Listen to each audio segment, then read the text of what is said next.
commandments, thou shalt not. And here we are faced this morning with a title on your bulletin that says we are called to be perfect. Now, how much higher can the bar raise than that? Just last week I told you that in this Sermon on the Mount that Jesus is giving, he's not giving us a new set of laws with a higher bar. He said just the week before he did not come to abolish the law, but to fulfill it, not to give us more. So how can this possibly balance out? How can it be that this Sermon on the Mount is affirming us, is encouraging us, is telling us who we are, and yet at the same time today calling us to be perfect? Well, first let's go back a little bit. Matthew is telling us that we are called.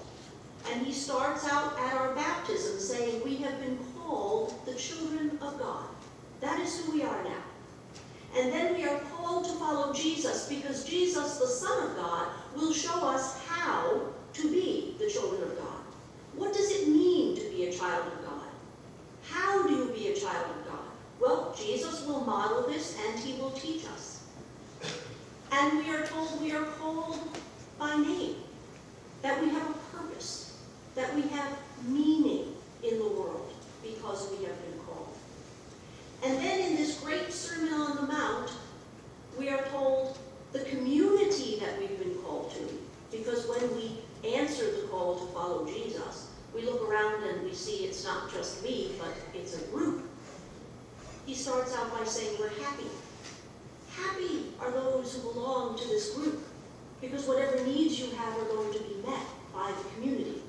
You're not alone. Even if you're persecuted, you can be happy because you understand that those before you who were members of the community were persecuted too. You're in good company. And then he goes on to affirm us and say, you are salt, you are light, be that.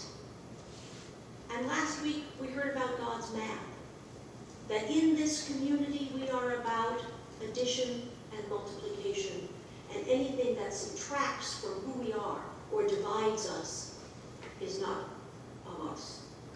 Now today, Jesus ends this Epiphany season and ends this sermon for us with, be perfect. As your Father in heaven is perfect, be perfect. Well, here's where the problem lies in the English language. Right?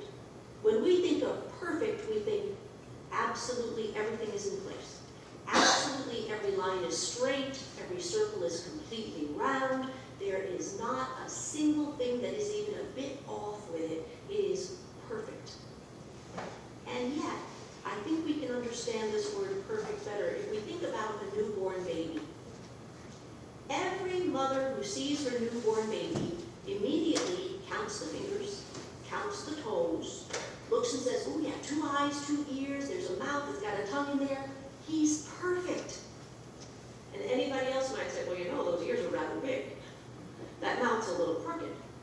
That's kind of a funny looking kid. But the mother says, no, it's perfect. It has all its parts.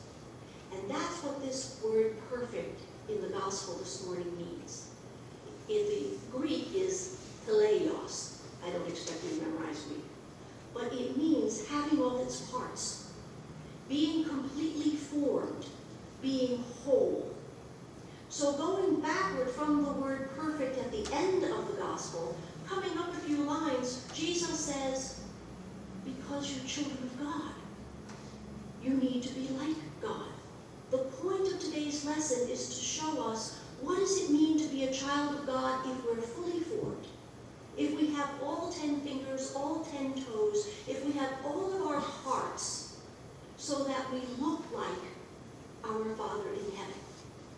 Now we can look at what Jesus is showing us. In order to be perfect, in order to have all our parts, we have got to not resist an evildoer. We've got to be willing that when someone does us a bad turn, we can turn the other cheek. We don't hold a grudge. To not get angry if someone asks us for something. If someone asks for something, if someone even sues you, Jesus says, give them more than they're asking for. Give them more. They want to sue you for your robe? Give them the coat also. They want to sue you for $10,000? Give them $20,000. If someone forces you to go a mile, if someone is making you do something you don't want to do twice as much for them. If a beggar asks for a handout, give it to them. If someone asks you to borrow something, give it to them.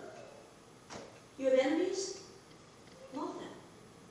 Don't just love your friends. Don't just love your family. Don't just love the people who are lovable. Love the ones you consider your enemies. Is somebody picking on you? Bullying you? Pray for them. Now that seems like a very high bar, doesn't it? Those are very hard things to do. But what Jesus is saying is, when you can do that, then you are a completely formed child of God. But look how much he has already told us about what we are. All the affirmation that we've gotten in this sermon. And now he says finally, here's what I want from you ultimately. He's shown us the final product, as it were. Be fully formed. Have all your parts the way your Father in heaven has all of his parts. Because God sends rain on people whether they're good or bad. God sends blessing to people whether they're righteous or unrighteous. God does not make a distinction among humans that way. God loves all. And so to be fully formed children of God in this world, we must be like our Father. And we must love no matter what. It's not about me. That's his ultimate message. So as we conclude our Epiphany season, and next week we prepare to start